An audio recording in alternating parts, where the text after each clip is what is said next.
Olá para todos, a paz do Senhor. Nós estamos aqui para mais uma videoaula. Nós que estudamos a revista da CPAD, a classe de jovens, esse trimestre, a Carta aos Romanos, Justiça e Graça, nesta lição, Necessidade Universal de Salvação. Paulo que inicia o capítulo 3, falando da honra e do privilégio do judeu de ter recebido a lei, de ser um povo que foi separado para receber o Messias. Como judeu tradicional, ele se sente sim privilegiado, só que a diferença dele para os demais é que ele enxerga a responsabilidade. Ele não acha que é privilegiado, que receberá também privilégios quanto ao julgamento. Não, ele se sente no dever de se comportar diferente. Mas a lição comentarista, ele se atém entre o versículo 9 e 20, que começa assim: pois que somos mais excelentes? De maneira nenhuma, pois já dantes demonstramos que tanto judeus como gregos estão debaixo do pecado. Como está escrito, não há um justo, nenhum sequer. Não há ninguém que entenda, não há ninguém que busque a Deus. Então ele vem falando do privilégio dele, dos judeus, da honra de ter a lei, só que não é melhor. Então ele já começa de cara, pois dantes demonstramos que tanto judeus como gregos estão debaixo do pecado. Ele que iniciou a carta falando do comportamento gentil, ele fala: não é a filosofia grega, que é outra maneira de se referir aos judeus, e também eles estão na cultura greco-romana, então eles herdaram isso da cultura grega. Não é a filosofia, o conhecimento do grego, não é a sua ciência, a sua sapiência que o justifica perante a Deus, que o torna melhor, da mesma forma que não é a lei, que não é o comportamento social do judeu, diferente dos demais, que o justificam. Estão todos pecados, estão todos debaixo do pecado. Não há um justo, nenhum sequer. Ele quer que nós entendamos que Deus, ele é diferente do ser humano. Ele não julga por estado social, por questão de conhecimento, por quantidade de títulos de graduação ou doutorado. O Senhor, ele julga de acordo com a santidade. E nós não somos justos, nós não somos santos. No final do capítulo, aliás, a partir do versículo 21 do capítulo, ele começa a apresentar Jesus e a necessidade do sacrifício de Cristo e de nós estarmos em Cristo para sermos justificados, para sermos limpos e aceitos perante a Deus. Então não é o conhecimento humano, não é a condição social, não é a cultura, não é a etnia, não é a idade, nada disso, nada que o ser humano possa fazer o justificar perante a Deus, mesmo porque ele prova o seguinte: não há ninguém que entenda, não há ninguém que busque a Deus. A grande verdade é que sem a atuação do Espírito Santo na nossa vida, nós não buscamos a Deus deliberadamente. Nós podemos praticar uma religiosidade, mas nos entregarmos e nos quebrantarmos perante a Deus, isso é uma atitude que começa em Deus, Ele nos chamando para si, e o ser humano tendo o direito de escolher positivamente ou não. E aí depois ele continua, a partir do 12. Todos se extraviaram e juntamente se fizeram inúteis. Não há quem faça o bem, não há nenhum só. A sua garganta é um sepulcro aberto, com a língua tratam enganosamente, peçonha de áspides está debaixo dos seus lábios, cuja boca está cheia de maldição e amargura, os seus pés são ligeiros para derramar sangue, em seus caminhos há destruição e miséria, e não conheceram o caminho de paz, não há temor de Deus diante dos seus olhos. Nós lemos até os 18.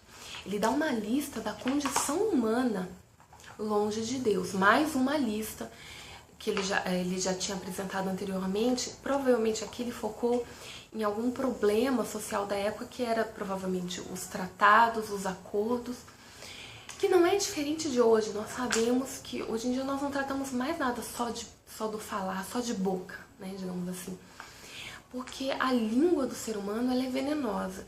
Quando ele fala venenosa, ele não está falando só no sentido social que nós entendemos, cultural que nós entendemos atualmente, que é o quê? É venenosa no sentido de mentira ou de inveja. Não, ele está falando de tudo que brota, de todo fruto que dá da língua enganosa do ser humano. Vem mentiras, vem destruição, vem mágoas. A sua boca está cheia de maldição e amargura. É um problema, nós vemos antigo, as palavras ruins do ser humano para se referir a outros ou para amaldiçoar outros.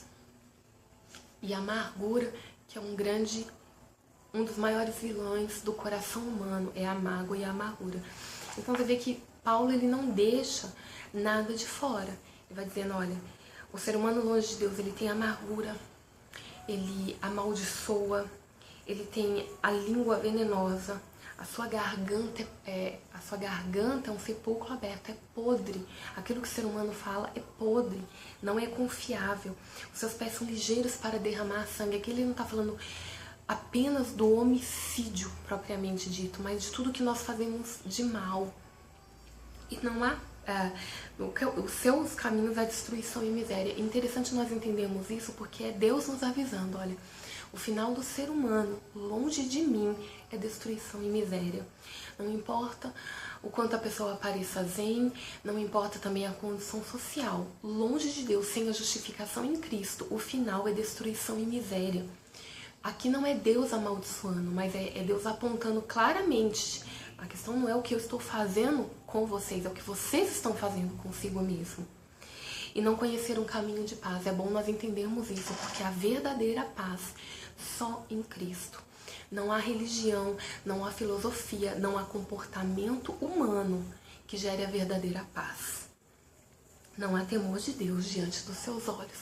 Temer a Deus é o princípio para que o nosso comportamento mude. Nós devemos entender que a Bíblia é um livro de princípios.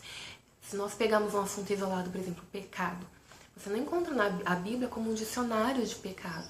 Procura palavra por palavra. Não, o que Deus nos deixou que serve para atravessar as eras e as culturas são os princípios. Não importa o nome que se usa no Brasil, ou que se usa na América do Norte, ou melhor, não importa o nome que se dê a determinada atitude no Ocidente ou no Oriente. Deus, ele deixou o princípio, quando qualquer pessoa ler, ela vai entender. E aí, de acordo com a sua cultura, ela vai adaptar. A Bíblia é um livro de princípios, não só para pecados, mas para bênçãos. O que Deus deixa aqui é o princípio, como deve ser, qual é a base do comportamento humano para nós galgarmos as bênçãos. E aqui nesse livro, mais especificamente, mais do que bênção, seja espiritual ou material, Paulo está querendo deixar muito claro.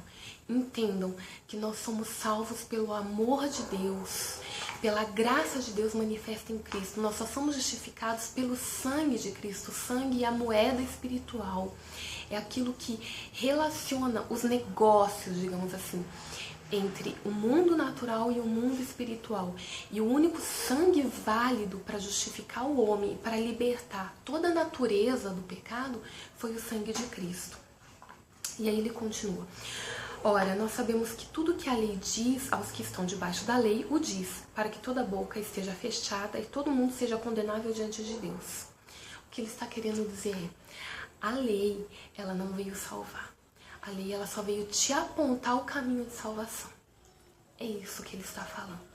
Ele aponta o caminho de salvação. A lei, ela está dizendo, isso é errado, aquilo é errado, consequentemente você deduz. Então o certo está do outro lado.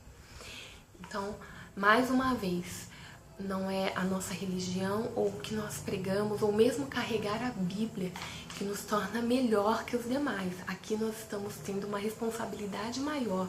A Bíblia está nos apontando o caminho de redenção. Por isso, nenhuma carne será justificada diante dele pelas obras da lei, porque pela lei vem o conhecimento do pecado, que eu acabei de citar.